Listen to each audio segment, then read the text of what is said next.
Friends, welcome to Malvan तडका. पहिल्यांदा तर sorry, माझी बऱ्याच दिवसांनी रेसिपी येते.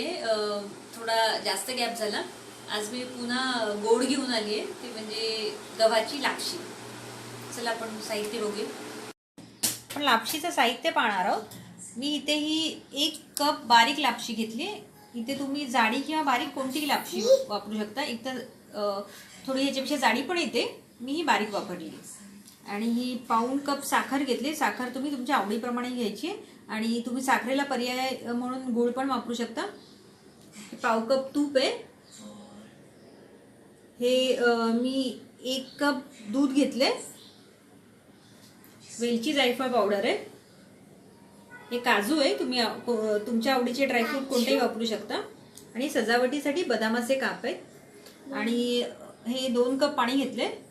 जर तुम्ही लापशी 1 कप घेतले तर त्याच्या तिप्पट पाणी वापरायचे. मी इथे 1 कप दूध आणि 2 कप पाणी वापरणार आहे. मी आता हे गॅसवरती एक पॅन घेतले, त्याच्यावरती हे तूप घालून घेतले आणि आता तूप गरम झाले. मी याच्यामध्ये आता ही लापशी घालून घेणार आहे आणि स्लो गॅसवरती आपण चांगली परतून घेणार आहे त्याला. आता हे लापशी मी तुपावरती चांगली लालसर होईपर्यंत परतून घ्यायची. शक्यतो गॅस लो ठेवायचा आहे, नाहीतर ही करपेल. स्लो गॅसवरती चांगली परतून घेणार आहे. मी जवळजवळ स्लो गॅसवरती लापशी 5 मिनटं तुपावरती भाजून घेतली. तर असं थोडासा लालसर कलर पण आला आहे. आणि मी तोपर्यंत इथे गॅसवरती दूध आणि जे पाणी आपण घेतलं होतं ते गरम करत ठेवले. आता ते मी या लापशीमध्ये घालून घेणार आहे.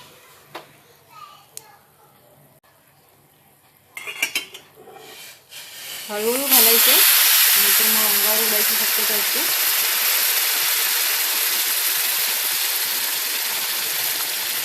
सध्या मी अर्ध घालून घेते.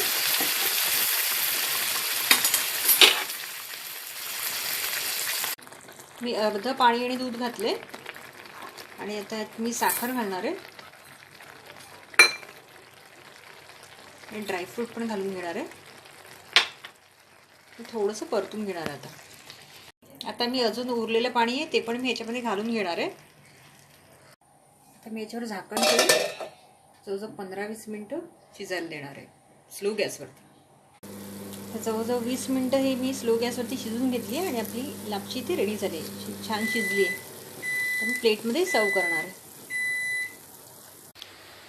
इथे आपली लापशी रेडी झालेली आहे. मी प्लेटमध्ये काढून घेतली आणि त्याच्यावरती बदामाचे काप घातलेत.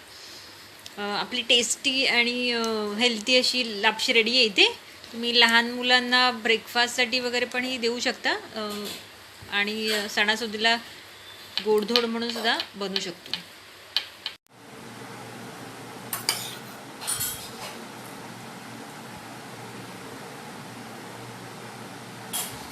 लापशी खूप छान झाली आपली.